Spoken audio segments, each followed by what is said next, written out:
Николай Сергеев задумчиво смотрел на потолок камеры в следственном изоляторе под Новгородом. Он до последнего надеялся, что суд назначит условное наказание, но усилиями отца одного влиятельного юноши, седого 70-летнего человека с большими связями, получил реальный срок. Вот и дожил. Вместо спокойной старости — нары и баланда. Горько подумал Николай.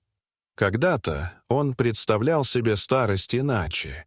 Тихий домик в деревне, запах свежескошенной травы, вечерние разговоры с соседями на лавочке. Но жизнь распорядилась по-другому. Совесть его оставалась чиста. Жалеть о содеянном он не собирался. Сосед по камере, молодой парень с усталым взглядом, спросил: «А тебя-то за что сюда?» «Превышение самообороны», — спокойно ответил Николай.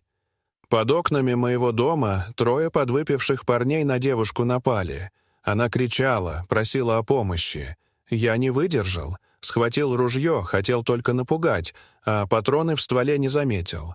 2 убежали, а 1 получил пулю в ногу. Я сам его отвез в больницу. Только потом узнал, что это сын одного богатого бизнесмена. Ну вот, теперь сижу». Так начались настоящие мучения. В колонии Николай едва переступил порог камеры, как услышал резкий голос. «Эй, старик, куда сел? Вставай, место занято!» Перед ним стоял высокий, плечистый заключенный с татуировками на руках. Это был Сергей Волков, по кличке Волк, известный среди осужденных человек, жесткий и беспощадный. «Думаешь, я не знаю, за что ты здесь?» — прошипел Волк. «Ты моему брату жизнь испортил». «Твоему брату так и надо», — спокойно ответил Николай, глядя прямо в глаза. «Чтобы знал, что к девушкам с грязными руками подходить нельзя». Волк рванулся к нему, но вмешался надзиратель. Конфликт на время погасили. В ту ночь Николай впервые за долгое время заплакал. Он никогда не позволял себе слабости, но теперь бессилие и отчаяние прорвались наружу.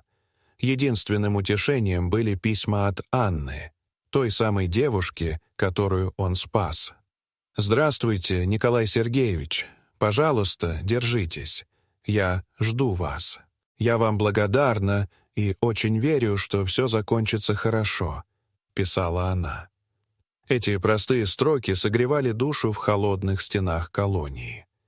Каждый день был испытанием. Холод, голод, тяжелый труд, унижение со стороны Волка. Но Николай держался ради Анны. Она стала для него словно внучкой, лучиком света в темноте. Однажды на складе промзоны рухнула старая балка. Волк оказался под ней, прижатый тяжелым железом. Николай, не раздумывая, бросился на помощь. Снял с него обломки, сам получил травмы, но спас жизнь человеку, который еще недавно желал ему зла. Волк, ошеломленный, молчал.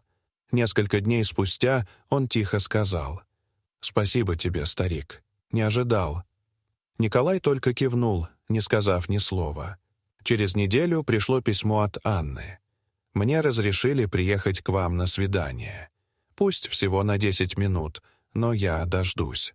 Эта встреча стала для Николая подарком судьбы.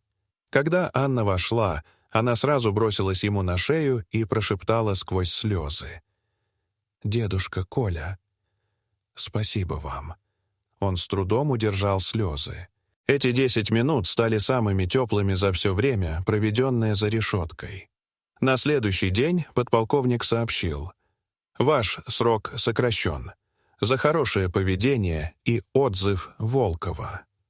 Останется 6 месяцев». Вместе с бумагами ему передали конверт.